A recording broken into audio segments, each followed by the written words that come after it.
Story of protein digestion. When you take a bite of steak, you chew it up. It goes via bolus through the esophagus and it enters into the stomach. In the stomach, hydrochloric acid is secreted. Hydrochloric acid unfolds complex proteins into simple linear chains. Pepsin, an enzyme in the stomach, is activated by hydrogen ions from the hydrochloric acid. This pepsin enzyme hydrolyzes proteins into fragments called peptides. These peptides enter the small intestine, which triggers a dumping of pancreatic juices.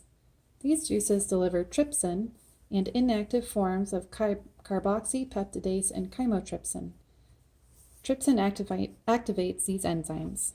Carboxypeptidase and chymotrypsin hydrolyze peptides into amino acids, which are transported through the cells lining the small intestine into the blood.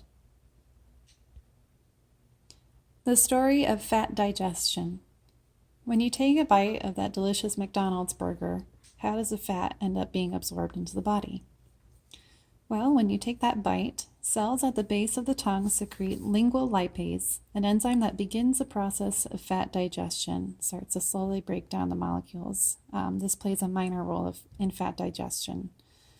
The bolus goes through the esophagus and enters the stomach. In the stomach, gastric lipase hydrolyzes certain triglycerides into fatty acids and glycerol. From the stomach, the chyme enters into the small intestine.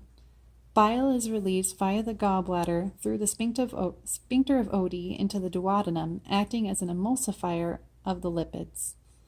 These emulsified lipids come into contact with pancreatic lipase via pancreatic juices, which hydrolyze triglycerides into monoglycerides and free fatty acids, which are then moved via peristalsis of the small intestine to be absorbed into the lymphatic system via a lacteal vessel. Cholesterol is a little bit different. Cholesterol is primarily absorbed via the duodenum and the proximal jejunum of the small intestine, and it requires secretion of bile via the gallbladder, so it requires bile salts in order to be absorbed.